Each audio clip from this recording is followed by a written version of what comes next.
16-րդ թաղամասի բնակիչները չեն վճարի այս ամսվա վերելակի սպասարկման գումարը։ Համար 26 և 34 շենքերում 120 բնակարան կա։ Սպասարկման վճարի տարբերությունը 20,000 դրամ է։ Բնակիչին մենք բացատրում ենք, որ թանկացել է, պետք է գումարնել վերելակի ծախսած հոսանքի ավելանա,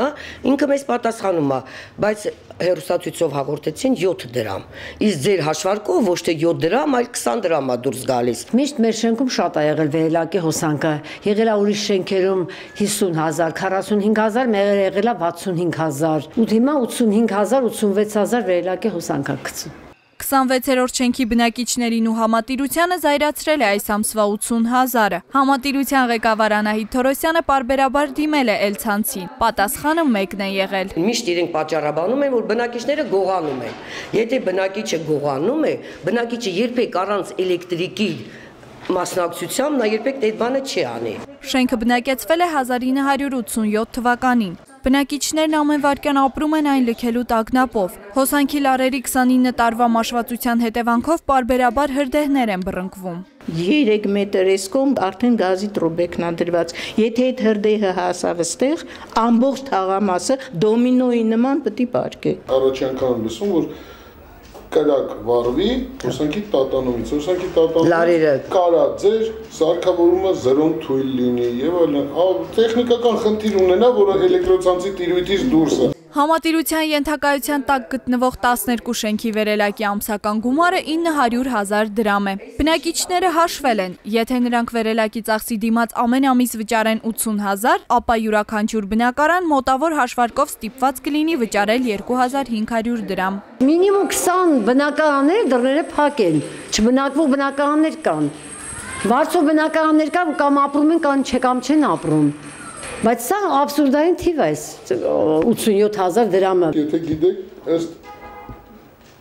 կառավարության որոշման սակագների աճ կա, ճիշտ է թե չէ։ Գնային արժեքը փոխվել է, ճիշտ է թե չէ։ Այո, բայց ոչ կիլովատների աճ կա։ Բայց ես ձեզ ասում եմ կիլովատային աճ բացարձակ չկա, 11 Չէ, մի րոպե, հիմա ես ասեմ, ուրեմն 31 շենքը, ուրեմն ես գրեցի փոխեցին հաշվիչը եւ պարզվեց, որ այո, հաշվիչը ճիշտ չի աշխատել։ Համատիրությունում պարզվեց, որ էլեկտրիկների թեթև ձեռքով չեն կարողացել խուսափել զեղծարարություններից։ Հրավիրեցի ստուգողներ։ Գտանք, որ բնակարաններ գնում եւ երբ որ ես ձեր էլեկտրիկին ասեցի, գտանք, ստորագրի մենք ակտ են գրում, նա փախավ, բարես բուն իմաստով։ Ստորագրեց, որտեվ իրա ձեռքի աշխատանքն է դա։ Հիմա մի րոպե կարելի է, դուք սենց ասում եք, ես հաճախ ձեզ լսում եմ։ Ճիշտն եմ ասում։ Մի րոպե, ես ուզում եմ սենց հերթականությամբ, հա։ Անհամաձայնությունների հետևանքով զրույցն աստիճանաբար վերածվեց բանավեճի։ Էլեկտրիկը մեղավոր չի, տեղամասի պետը մեղավոր չի, ես էլ ասում եմ։ Պրոստը վերևից հրաման կա, որ մենք մեր կորուստները պետք է կարգավորենք, մենք շատ կորուստ ունենք։ Լարումը տալիս են օրվա մեջ մի քանի անգամ, նես տատանում ա լինում, որ դուք չեք պատկերացնում, քանի տեխնիկա է վառվում։ Տիկին Անահիտ, մեր սերերի տարբերությունը։ Դուք չեք, վերադարձ չեք, չզանց վերևը կա, դեր չի վերաբերվում։ Ես բան եմ ասում, հա, կարելի է, ես ջենտլմեն եմ էլի մանկուց, ասենք դուք եք ձեր սերը տենց սովոր է, էլի հաճ ինքը ասի,